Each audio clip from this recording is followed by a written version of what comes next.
Tiger बघा, कालच एक प्रवेश झाला माजी आमदारांचा. येणाऱ्या काळामध्ये ऑपरेशन टायगर हे सुरूच राहणार आहे. कारण की लोक जी आहेत ही माननीय उपमुख्यमंत्री मुख्य नेते एकनाथजी शिंदे साहेबांच्यावरती विश्वास ठेवून पक्षामध्ये प्रवेश करतात. 2.5 वर्षांमध्ये ज्या प्रकारे कामं केली शिंदे साहेबांनी, ज्या प्रकारे तळागाळातील लोकांपर्यंत पोहोचले, ज्या प्रकारे वेगवेगळ्या योजना आणल्या, 2.5 वर्षांमध्ये इतकी कामं झाली की याच्या अगोदर इतकी कामं कधी झाली नव्हती. आज त्यांच्यावरती विश्वास ठेवून, त्यांच्या नेतृत्वावरती विश्वास ठेवून सगळे नेते असतील, कार्यकर्ते असतील, ते गेल्या 2.5 वर्षांपासून तर येतातच आहेत पक्षामध्ये, येणाऱ्या काळामध्ये अजून येतील. पण काही लोकांना जे आहे ते डिनर डिप्लोमॅसी काय त्याचा प्रॉब्लेम झालेला आहे.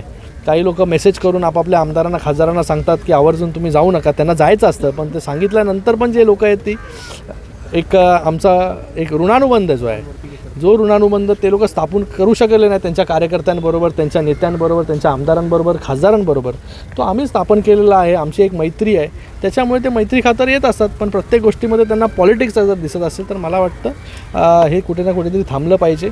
साहेबांना एवढा मोठा अवॉर्ड मिळाला, त्याच्यामध्ये पण त्यांना पॉलिटिक्सच दिसतं आहे. आज त्यांनी थोडंसं, मी नेहमी म्हणतो, आत्मपरीक्षण करा जरा. तुमच्यापासून लोक दूर का जात आहेत? आज महाविकास आघाडीची लोकं पण जी आहेत ही तुमच्यापासून दूर जात आहेत. महाविकास आघाडीचे अलायन्स पार्टनर जे आहेत हे पण तुमच्यापासून दूर जात आहेत. का जात आहेत याचं जरा आत्मचिंतन जर केलं तर त्याचं उत्तर नक्की मिळेल.